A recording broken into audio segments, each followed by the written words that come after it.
Even if you swallow a capsule with 50 billion live bacteria every morning to fix your digestion, eliminate bloating, and boost your immunity, your gut can still remain in a state of chaos and inflammation.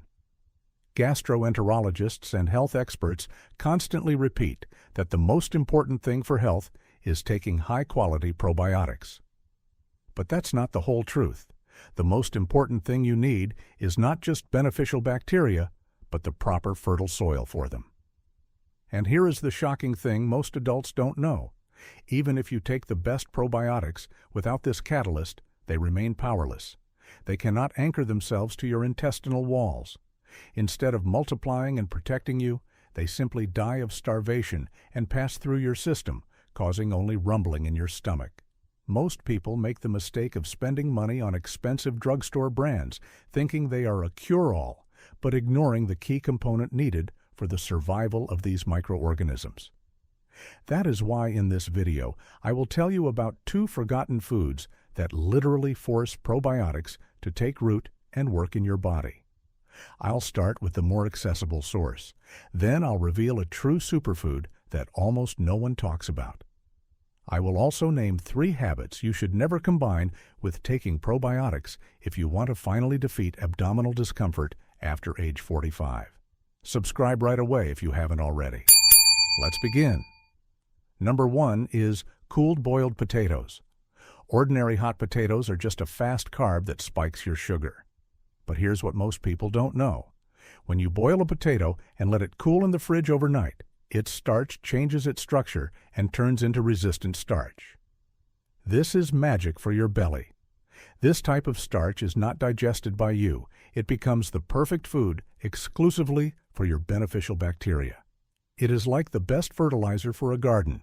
Without this fuel, probiotics from a capsule die within a few hours. A study conducted at the University of Colorado showed that people who consumed resistant starch along with probiotics had a 30% higher colony survival rate. This was a real revolution in dietetics. Number 2 is homemade kefir or kvass, but not from the store. Store-bought products are often pasteurized, which kills everything living. Real live kefir contains a unique yeast fungus that acts as a bodyguard for other bacteria.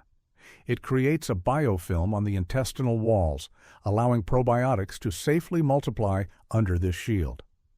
What is astounding is a Stanford study that tracked a group of elderly people. It found that those who consumed fermented foods with live cultures had significantly lower levels of inflammatory markers in their blood.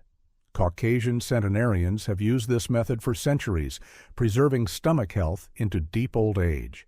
To get the effect, you need a so-called Synbiotic Approach.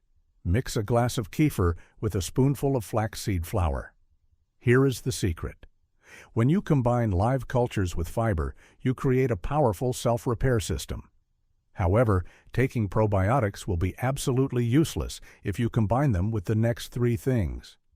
The last mistake is very common. I am sure you did it this morning. In fact, it can kill all beneficial flora in minutes.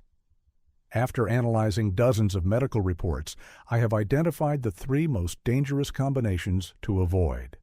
Number 1 is taking probiotics with tap water. You think you are just swallowing a pill. But tap water contains chlorine.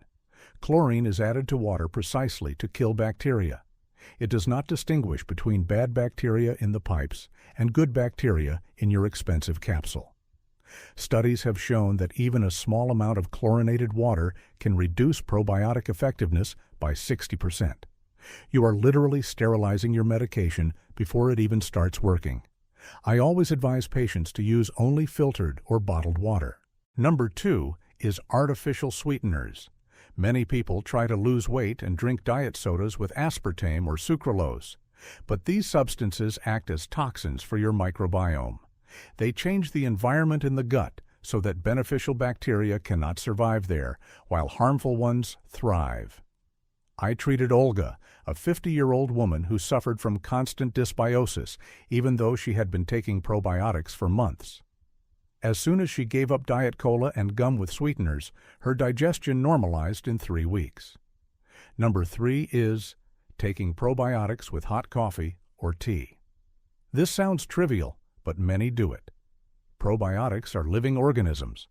High temperatures instantly destroy their protein structure. By washing down a capsule with a hot morning drink, you are simply boiling the bacteria alive. Always wait at least 30 minutes after hot drinks. Which of these mistakes have you made most often? Write in the comments. If you are serious about restoring your gut, I have created a 7-day microbiome restoration menu. You will find the link in the description.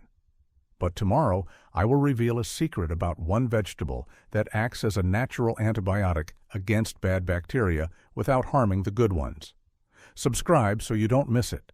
See you soon.